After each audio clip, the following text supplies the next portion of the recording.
যদি আমি এই কথাটা না বলে যদি ডক্টর আমাদের ঢাকার ডক্টর যদি জাহাঙ্গীর কবির সাহেব বলতেন, আপনারা বলতেন অনেক ভালো ডাক্তার। রাসূল বললে এটা হয় না, হুজুরে বললে এটা হয় না, লেকিন ডাক্তারে বললে খুব ভালো। বাস্তব না বাস্তব? এখন এই বাজারের একটা ডাক্তার, যেই ডাক্তারটার কোনো পড়াশোনা নাই, ক্লাস 8 পর্যন্ত পড়ছে, কোনো ডাক্তারের সাথে ঘুরে এসে এখন শুধু ট্যাবলেট লেখে, এরকম এক ডাক্তারে যদি লিখি দেয় আপনাকে কালকে থেকে পান খাবেন না, উনি কিন্তু কালকে থেকে পান খাবে না।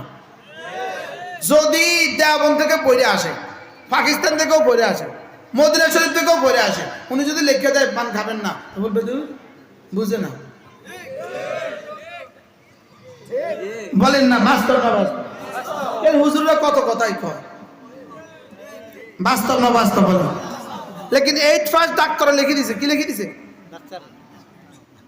ডাক্তার লিখে দিছে আপনার এই সমস্যা, পেটে ব্যথা, কালকে থেকে আর জর্দা খাবেন না, আর খায় না। মানে ডাক্তারে মানা করা পর্যন্ত চলবে, যে ডাক্তারে মানা করছে এবার কি বলছি বলেন? ডাক্তারে বললে যদি কালকে আজকে ফেসবুকে কেউ লিখে দেয় আগামী দিন ফজরের নামাজের আগে, মানে 4:30টার সময় যাইয়া যদি কক্সবাজার উঠতে পারেন, কক্সবাজার গিয়ে যদি সাগরে 3টা ডুব দিতে পারো, তো কিন্তু তোমার ক্ষেত্র ভালো হয়ে যাবে। কালকে যদি ফেসবুকে কেউ লিখে দেয়, তো বাংলাদেশ থেকে তেঁতুলিয়া থেকে যাইবো নি, যাইতো না, সারা দেশে এক আওয়াজ উঠবে। কক্সবাজার গিয়ে 3টা ডুব দিলে,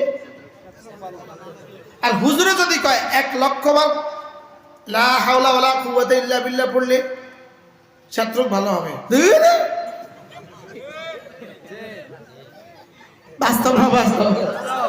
যে 1 লক্ষ বার দূর কি বার, যদি কে 100 বার করে, যদি ডেইলি 100 বার করে 3 মাস পড়া ছাত্র ভালো হবে, দূর কত কথা কয়।